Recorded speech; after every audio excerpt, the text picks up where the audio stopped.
سلامونه ګرانه کتونکو، امید ده چې ښه به یئ. په پاکستان کې په مین سټریم میډیا باندې مین سټریم پالیټکس کې چې کوم ایشوز روان دي هغه د ګړۍ ایشو ده چې کومه خرڅ کړې شوې ده، هغه د مارچ ګردۍ ایشو ده چې خیبر پښتونخوا حکومت په هغه لیډ کوي او عمران خان صاحب د مارچ انحصار چې کوم دی هغه به د خیبر پښتونخوا د حکومت او د پارټۍ په دغه کارکردګۍ باندې چې د هغه دپاره به سرکاري وسایل چې کوم دي د کامن سنس خبره ده چې هغه به هم استعمالېږي. بل طرف ته د اپوینټمنټ ایشو ده چې هغه اداره جاتي مسله ده، خو زموږ مین سټریم میډیا پالیټکس د هغې نه چاپېره چورلي. که موږ وګورو نو دلته کې د خیبر پښتونخوا او د بلوچستان چې کوم ایشوز دي، کوم چې سرحدي معاملات دي یا په افغانستان کې چې کوم تبدیلیانې را روانې دي یا د پراکسیز د ری الایمنټ او ری ارینجمنټ خبرې کېږي،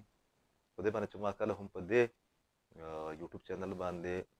هغه خبر بریک کو چې په افغانستان کې د ټي ټي پي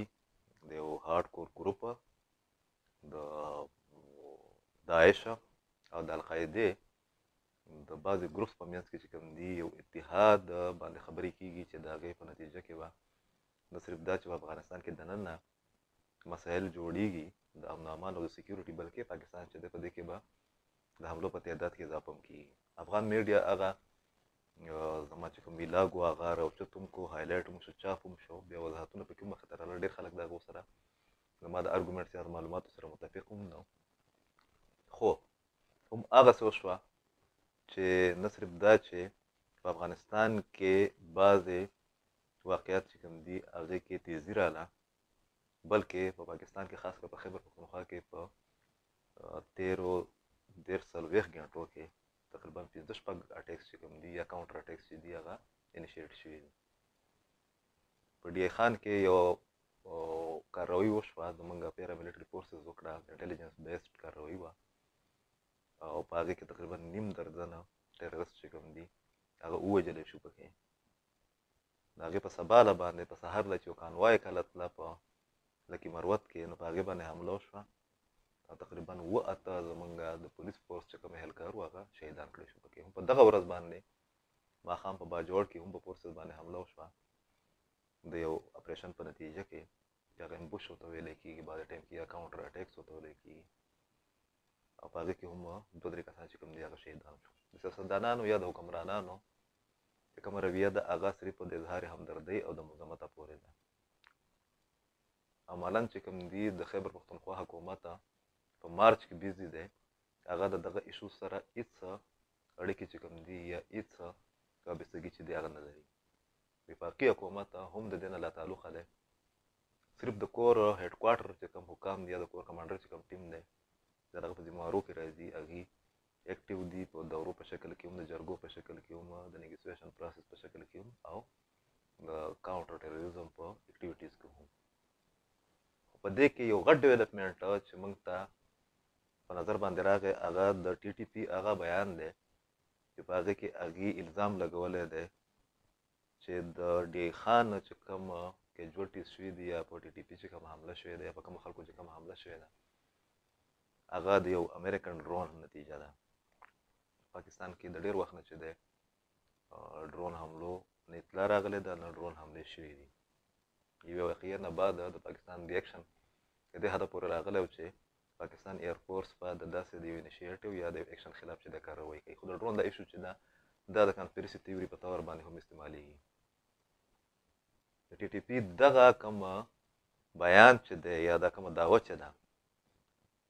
دا یو طرف ته یې اټیکس کړي دي په دغه ورځ 2 کې یا 3 ورځو کې، نو بل طرف ته دا د دې خبرې نشاندهي کوي چې هغه به د 5th جنریشن وار چې موږ کوم یو کانسپټ باندې خبره کوو د هغې هم هغې آغاز کړی دی، او دغه چې کوم د پروپیګنډا وار چې کوم مشینري ده یا کوم ټولز دي یا کوم سپیشلیټیز دي دا د القاعدې او د داعش سره په ډېر غټ مقدار کې دي او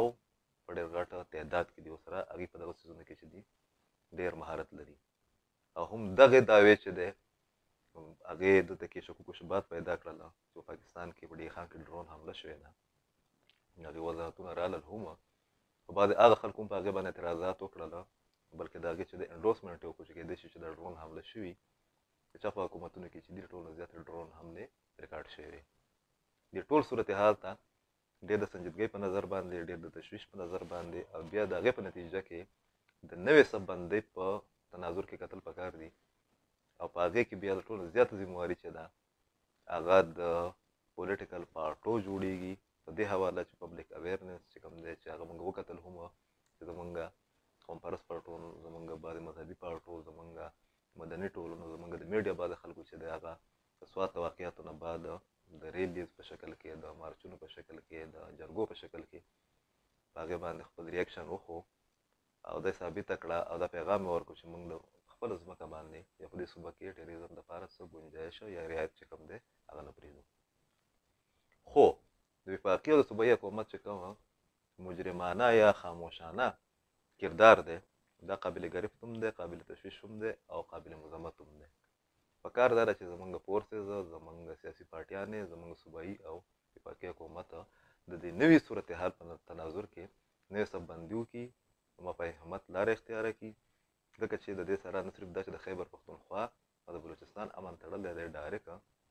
بلکې انډایرکه په خیبر پښتونخوا کې په بارډر باندې دا صورتحال یا په صوبه کې دننه داسې اټیکس کېږي یا داسې فیک نیوز چلیږي یا داسې پروپیګنډې کېږي د هغې به د خیبر پښتونخوا سیاست انتظامي امورو ته او زموږ چې کوم معاشرت ته هغې ته به ډېر زیات نقصان وي او د هغې ډایرکټ اثرات چې کوم دي هغه هم د کامن سنس خبره ده انډرسټوډ ده چې هغه به د پاکستان د سیکیورټي په مجموعي صورتحال باندې اثر انداز کېږي پکار ده چې د دې نوټس واخیستی شي